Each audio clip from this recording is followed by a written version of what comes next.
똑딱이 주식 4월 25일 증시 브리핑입니다. 이번 4월장은 조종장이면서도 등락에 있어서 상당히 까다로움을 주고 있죠. 어제의 상승 분위기를 뒤로하고 하루 만에 또 되눌리는 그런 흐름의 하루였습니다. 오늘 방송은 모멘텀적인 부분과 기술적인 부분으로 나눠서 그 원인을 생각해 보도록 하겠습니다. 먼저 모멘텀적인 부분을 살펴보도록 하죠.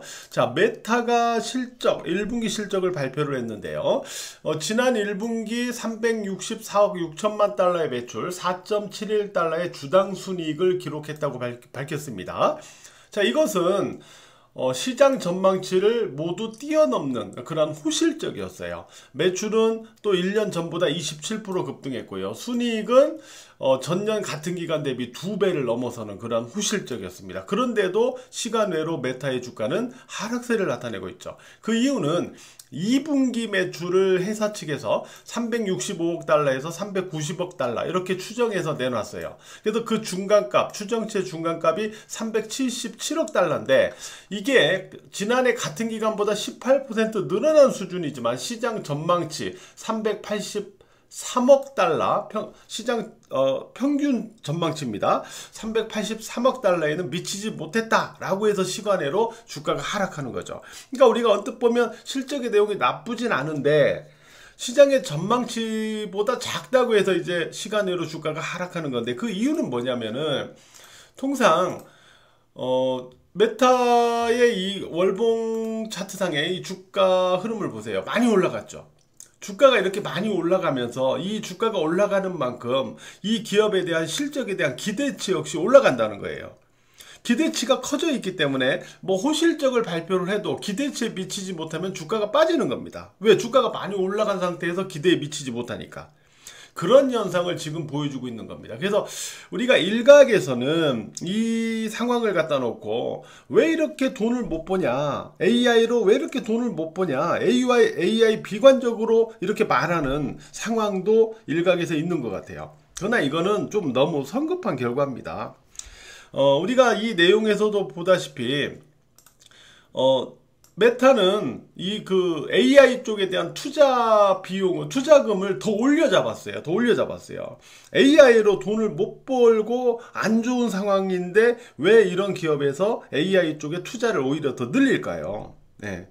너무 조급하게 보지 말고 상황을 좀 주시할 필요가 있다. 저는 일단 이렇게 생각합니다. 다만 왜 이렇게 고실적인데 빠지는가 그 이유에 대해서는 아까 제가 설명드린 그 부분을 이해하면서 보셔야 되겠고요.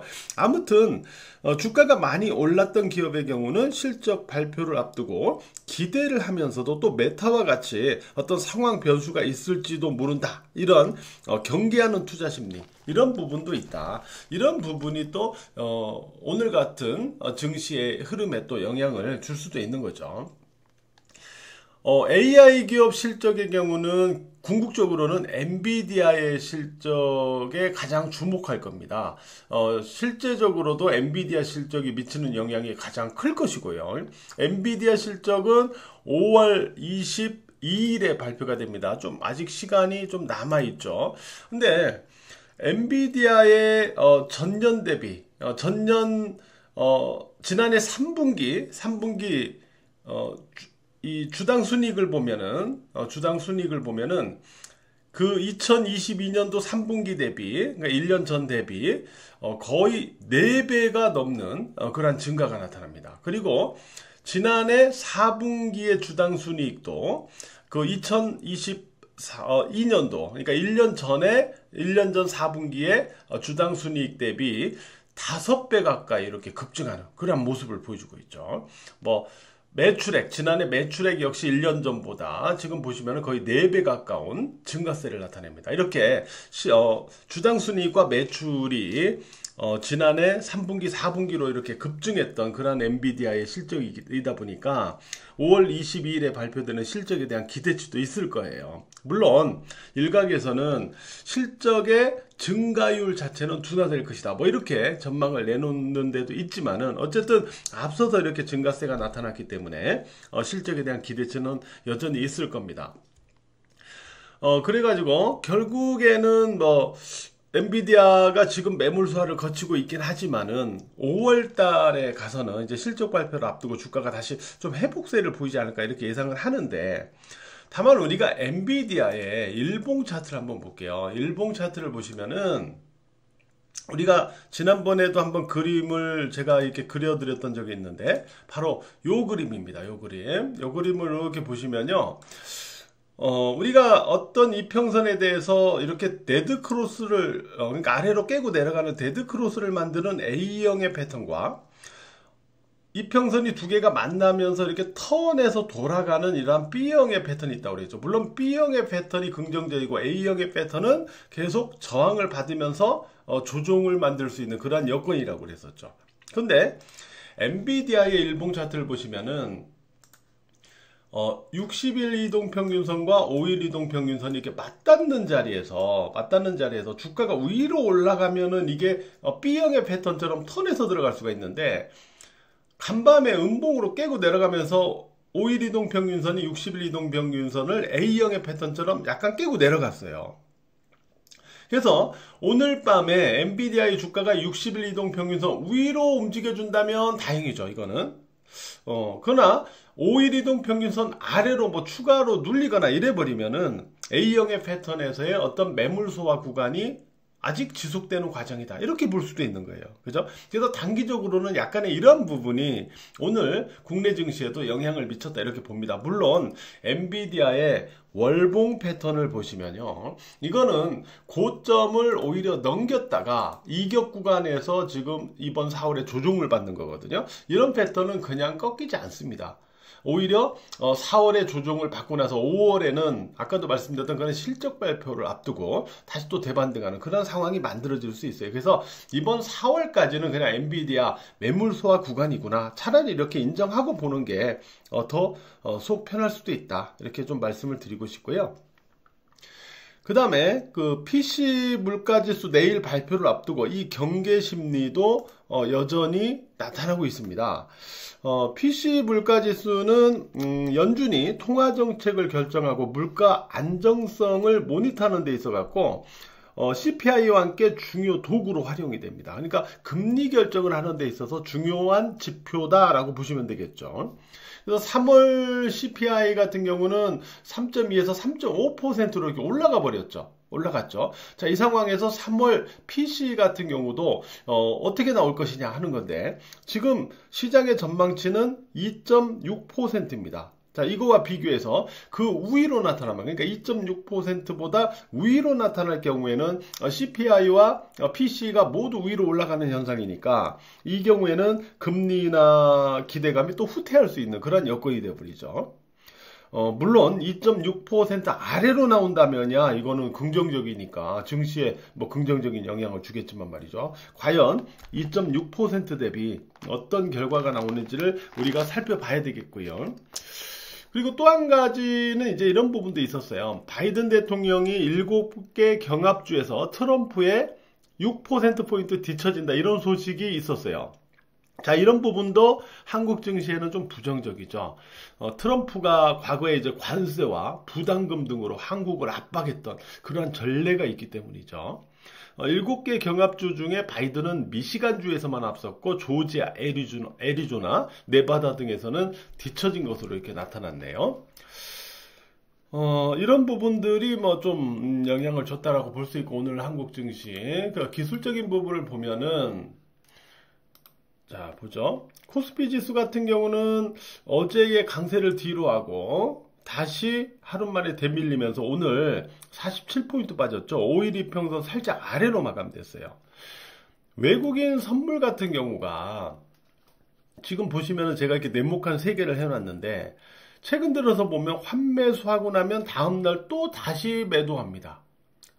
그러니까 순매수하고 나면 다음날은 다시 또 순매도예요. 계속 이를 반복하고 있거든요. 근데 여기서 중요한 게 순매수보다 다음날 순매도하는 규모가 더 크다는 거예요. 계속. 어제 5,364계약 순매수했지만 오늘은 6,673계약을 또 순매도했죠. 그러니까 이렇게 하다 보니까 전체적으로 이 6월물 선물의 누적 매도는 계속 증가하는 형태입니다. 그러니까 아직까지는 외국인들이 선물에서 본격적인 청산의 의도보다는 아직은 매도를 조금씩 늘려나가고 있는 결과가 돼버리는 거죠. 그래서 이 부분을 갖다 놓고 일단 외국인들이 과연 어떤 모습을 보여나갈 것이냐, 이거를 앞선 방송에도 제가 예상을 해드린 적이 있는데, 일단 지금 현재 6월물 선물 매도 누적이 48,037계약이에요. 이게 5만 계약을 넘어가면 외국인은 과거의 행태로 볼 때 5만 계약 이상에서는 청산하는 그런 성향이 있더라, 이런 말씀도 드린 적이 있고, 그 다음에 외국인이 노리는 게 결국 4월이 아니라 5월에 가서 청산을 노리는 게 아니냐, 뭐 이런 말씀도 드린 게 있었죠. 이런 부분도 역시 뭐 참고해서 일단 봐야 되겠지만, 어쨌든 이런 상황이 코스피 지수를 다시 되눌림으로 만든 그러한 또 수급적인 이유 중에 하나다, 이렇게 또 볼 수 있습니다. 어제 방송에서 말씀드렸다시피 이평선상으로는 제가 20일 이동평균선이 중요하다는 말을 했어요. 20일 이동평균선은 반등이 기술적 반등으로 끝나느냐, 아니면 반전의 형태까지 만들어갈 수 있느냐. 물론 이 반전의 형태는 20일 이동평균선도 뚫고 올라가는 경우겠죠. 다만 이제 그거를 확인하는 과정에서 지금 우하향의 이동평균선, 코스닥도 다 마찬가지입니다. 우하향의 이동평균선이기 때문에 그만큼 또 중요한 자리고, 그렇기 때문에 한두 번의 저항 공방은 있을 수 있다, 이 말씀도 제가 드렸어요. 그죠? 이 말씀도 드렸으니까 지금 이 한번, 지금 보시면 코스닥도 뭐 고점이 20일 이동평균선에서 저항되면서 되눌리는 거거든요. 그러니까 이거는 기술적으로는 조금 자연스러운 되눌림이긴 합니다.